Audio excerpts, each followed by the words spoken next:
Okay, for anyone curious and following along with this tank build, um, this is what I've got set up so far. This is the aquascape that I kind of went with. This might appeal to some people, might not appeal to others. Some people like minimal amount of rocks. Some people like bigger gaps in it so that it has even more flow.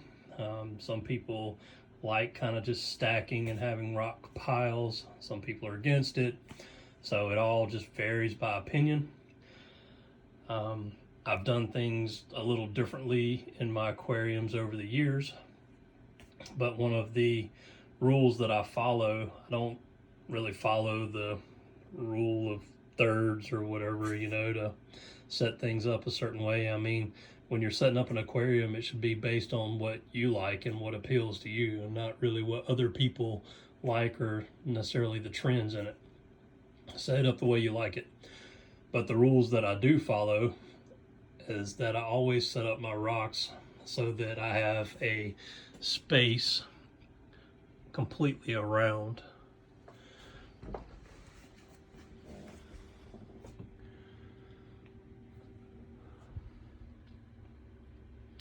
So I want to make sure that I can get completely around it clean and don't have any kind of like buildups of fish waste and detritus and things like that.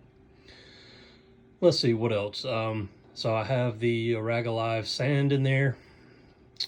I have the Tunes nano power head to get some flow going.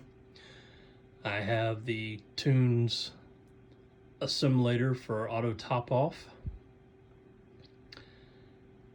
Then I forget the name brand of the light, but I showed everyone the box and the unpackaging video I did last. Like I said, with that light, it's one of the, I think it was the cheapest light you can get on Bulk Reef Supply. So we'll see how it does. I'm not really sure it's the cheapest light I've ever bought. But like I said, just being more than likely a fish-only tank and just one in my son's room, I didn't want to spend a fortune on it. So I don't have an auto top-off container set up yet. I'm going to work on that. Today I have my RODI unit filtering some water, getting it ready. And I'll show you here kind of the setup with that. Let me switch over and I'll turn the other light on and I'll show you the salt I'm using and talk a little bit about that. Okay, so Tropic, is it Marin, I guess? I don't guess it's marine without an E on it. But whatever type, I guess this is like a German manufacturer of salt. My entire saltwater career, I've primarily used Instant Ocean and Instant Ocean Reef. The primary reason in that is just the old tried and true, and it's cheap. And another reason is when I first started when I first got into saltwater tanks, I was a teenager.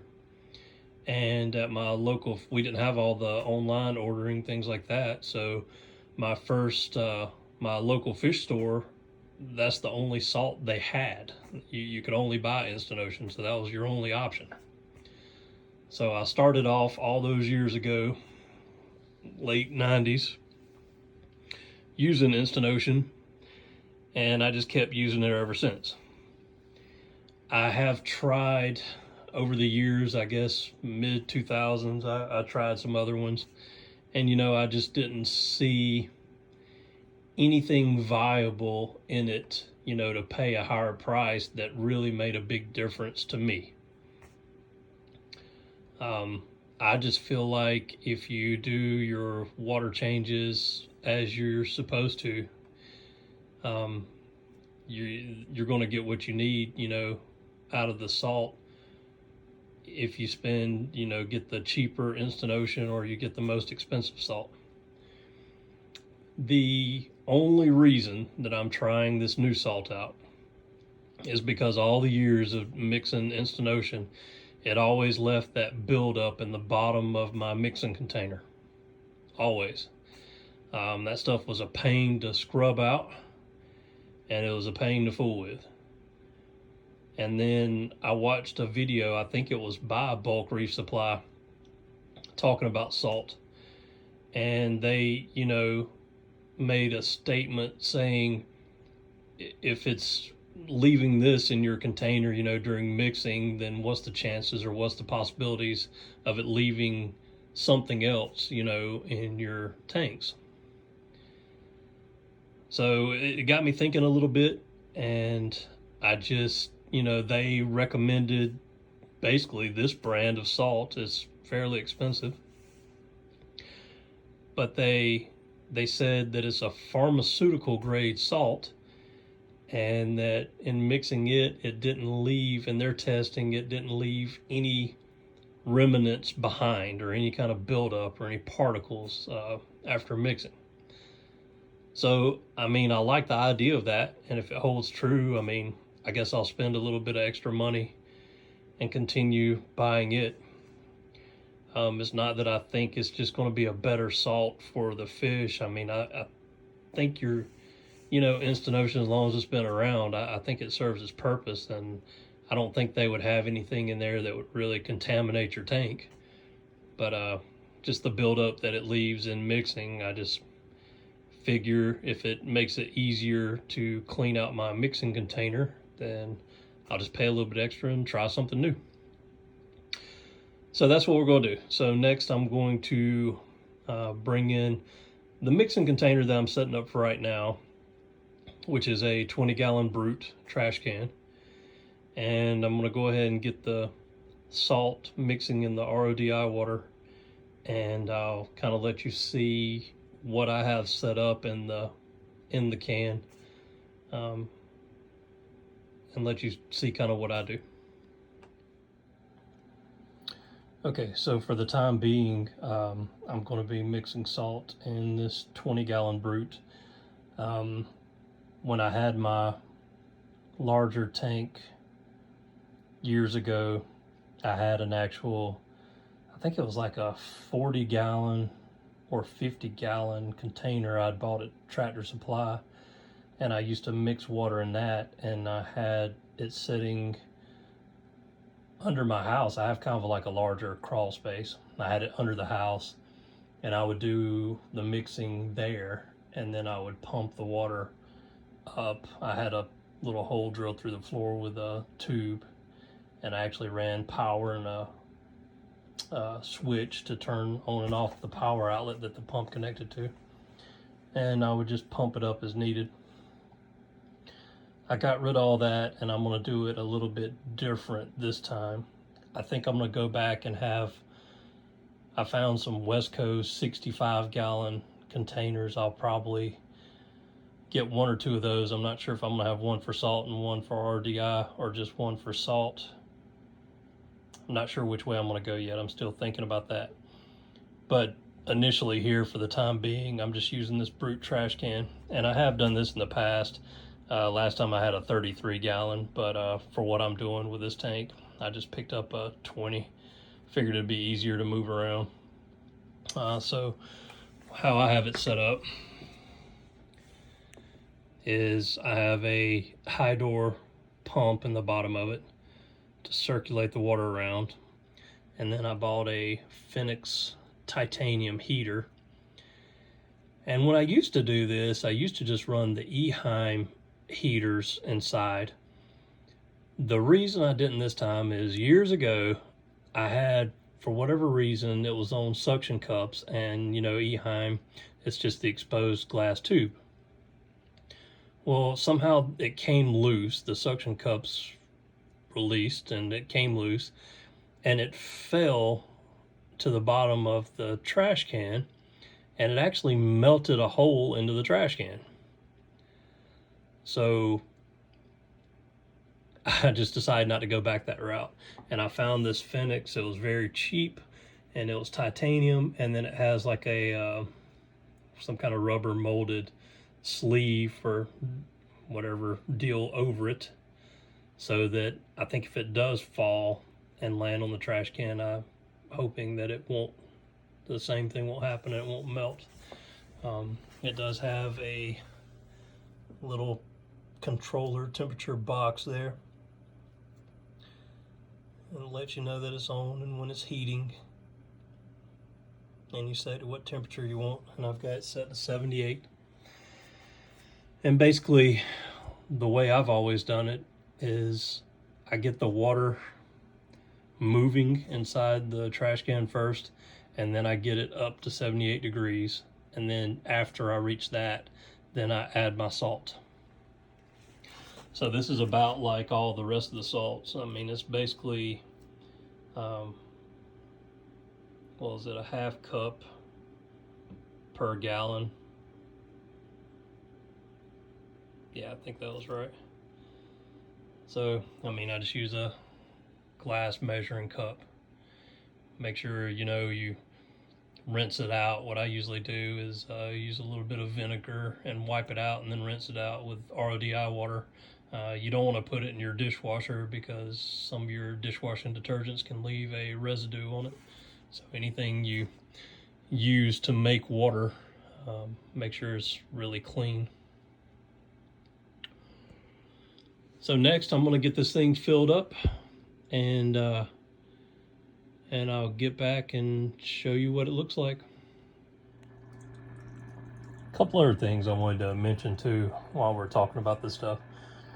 So make sure that you keep your container sealed.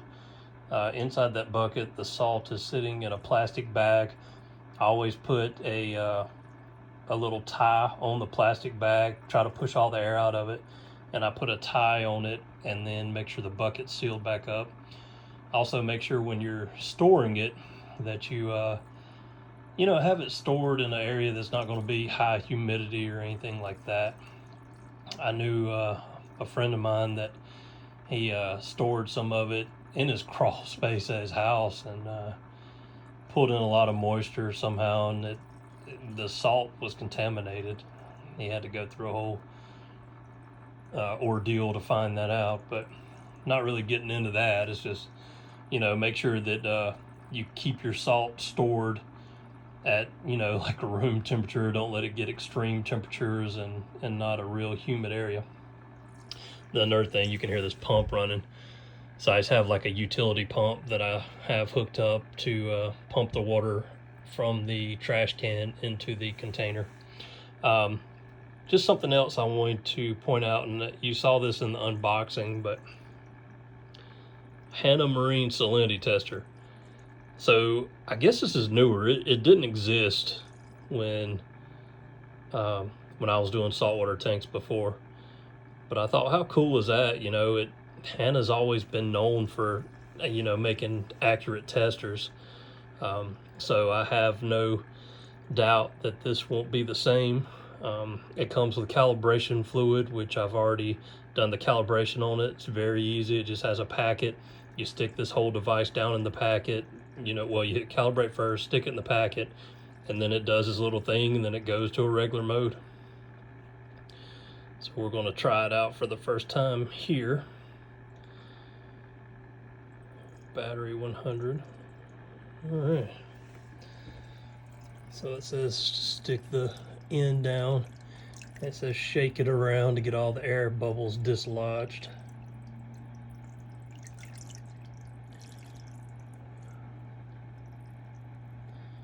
Let's see what we're reading here.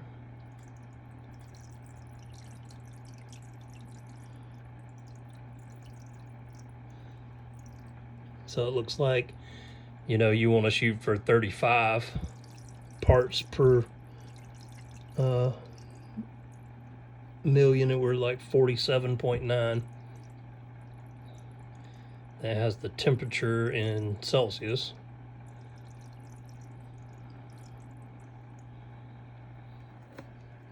So our salinity is going to be high, which I added a little bit extra to it because the canister filter that I have holds it's probably about 3 gallons of water, and where I just left water in it.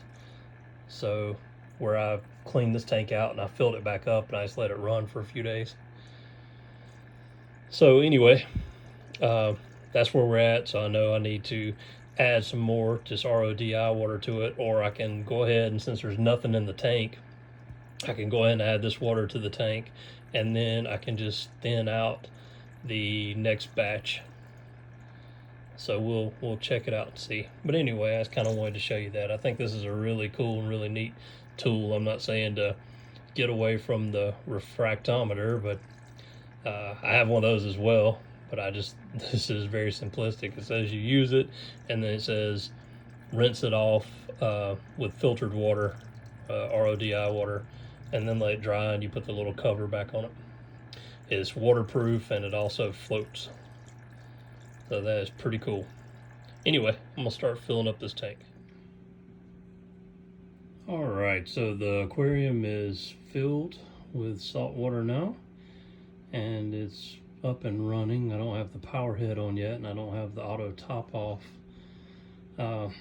connected and turned on, but basically I'm gonna let it sit and let the filter run, and let the water clear up from all the particles from the sand and rock. And my process, and people do this differently, but my process is I'm going to add one of the two, either the Brightwell or Dr. Tim's cycling bacteria. I'm going to add one of the two to the water. I'm going to let it sit overnight first, and then tomorrow I'll check all the parameters and make sure everything looks good as far as salinity and everything now. And then I'll add the bacteria to it. And then what I usually do is I give it at least 2 weeks. And for that 2 weeks, I'll leave the light turned off, and I just let it sit and run. Then after 2 weeks, I do a partial water change, and then just to kind of clean out any like particles and things that still might be in there. And then I'll add a little bit more of the bacteria to it, and then I'll start introducing a like a light cycle, you know, where I'll run it a few hours a day. And then I'll give it at least another, it depends. Sometimes I've given a tank 3 weeks to cycle, and then start adding some fish. I have waited a month. It just kind of varies and depends. My game plan right now is I'm probably going to give this about 3 weeks before I introduce any fish to it. The other side of that is that I'm going to go ahead and set the quarantine tank back up, and I've also got to start filling it and cycling it. And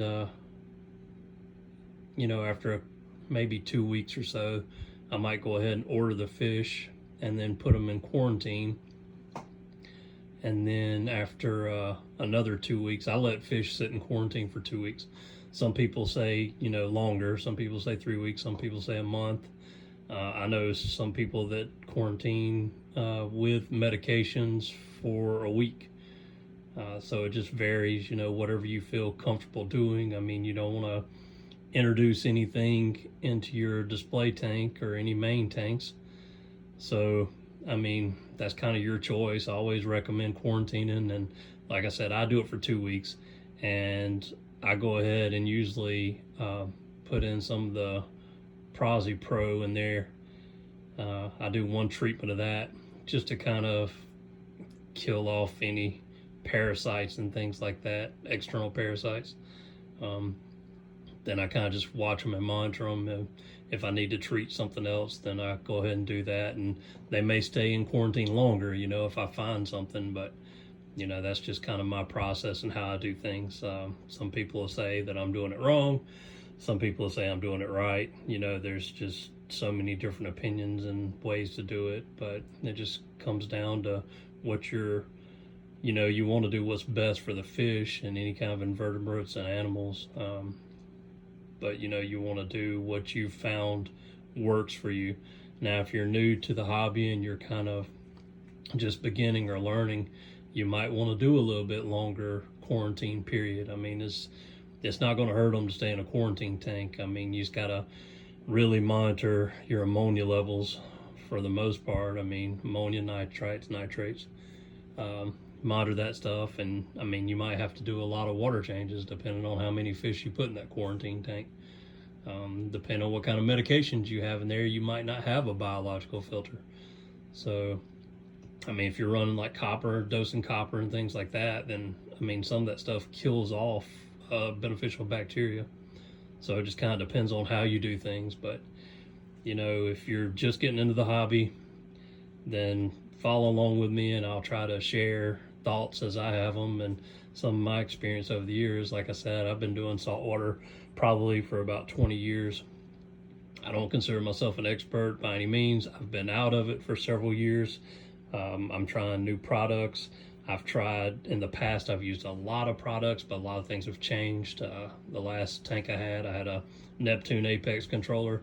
They've redesigned it and there's a new design on the market that I'm really excited to give a try as well. So as I get more equipment in and my other tank set up, then we'll have more discussions and talk about more things. But to get us started, this is what I'm doing. Also, another thing I found out about the HANA salinity tester, I found you can open, I looked at the instructions, you can open the battery compartment and push a little button in there and it puts it into like a setup or menu mode. So that way you can adjust your temperature to Fahrenheit and then you can do the salinity on like a standard reading that we're all used to seeing. Well, I mean, I guess if you're using a refractometer, then you see it both ways, but, or really anything, but just whichever way you prefer, whichever way you're most comfortable with. But anyway, I hope you enjoyed watching. I hope you maybe get something out of these videos. I do ramble a lot.